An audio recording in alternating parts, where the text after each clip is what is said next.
So, Ethiopia has this huge, bold vision to become one of Africa's next big tech hubs. But here's the thing. There's a problem. A big one. The very innovators and founders they need to actually build that future, they're leaving. Today, we're going to dig into that critical gap between the government's promises and the tough reality on the ground. And this question, wow, it just cuts right to the heart of the matter, doesn't it? The issue isn't whether Ethiopia can create startups on a spreadsheet, but whether it can build an environment where they can actually grow, thrive, and, most importantly, where they actually want to stay. And that leads us to this really strange paradox.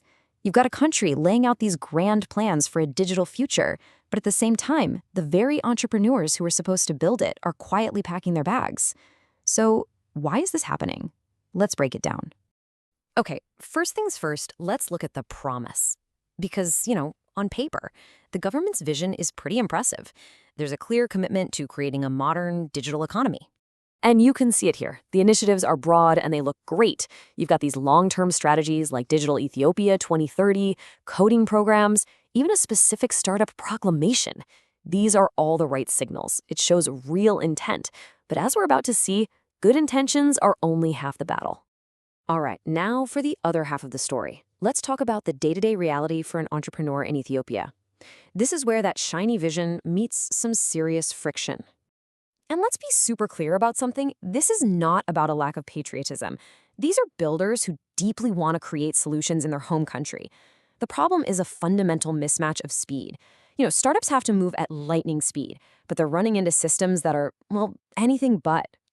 So what does this friction actually look like in real life? Well, imagine you're a founder, you've just secured some critical seed funding, but it gets held up for weeks by old-school paper-based bureaucracy.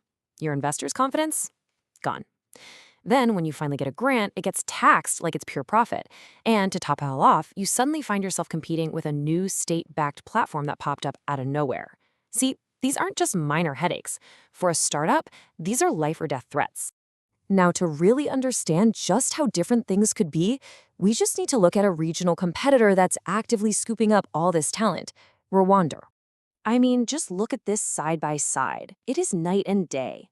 In Ethiopia, founders are dealing with delays and are often met with suspicion. In Rwanda, they can register their company in a few days and are treated like essential partners in the economy. It's basically the difference between trying to run an obstacle course and getting access to a launch pad. And if you think that's just a feeling, well, the data backs it up in a pretty staggering way.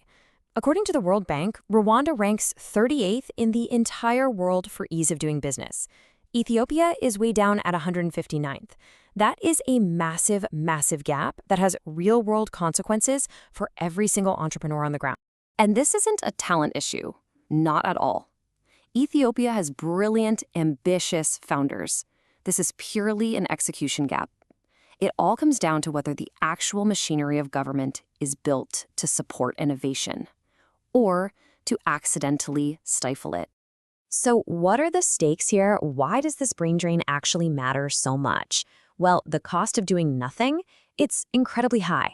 Think about the level of commitment in this quote for a second. People are literally betting everything they have, their family homes, on their vision to build solutions for their country. When someone that dedicated decides they have to leave, you know the system is seriously broken. And every single time a founder leaves, the consequences just ripple outwards. First, Ethiopia loses the high-skilled jobs that founder would have created. Then, it loses all the future tax revenue that a successful, growing company would generate. It loses out on homegrown solutions, built by Ethiopians specifically for Ethiopian problems. And finally, it loses something less tangible, but just as important, national confidence. It sends this damaging message that to succeed, the best and brightest have to go somewhere else. But, this doesn't have to be the final chapter. The problem is clear, which means the solutions can be clear too. It's all about moving from that vision on paper to real execution. And here's a clear, actionable roadmap. This isn't about reinventing the wheel. It's about actually implementing the laws that are already on the books. It's about creating a single digital one-stop shop for founders and making really practical policy changes, like tax grace periods and letting investors actually take their returns home. It's about partnering with the private sector, not competing with them. When you boil it all down, it comes to this fundamental shift in mindset. Startups are not risks that need to be managed with a mountain of red tape. They are national assets, assets that create jobs, wealth, and solutions. And every single policy, every interaction should reflect that simple fact. This right here is the core lesson. The goal isn't to be perfect. It's about making progress.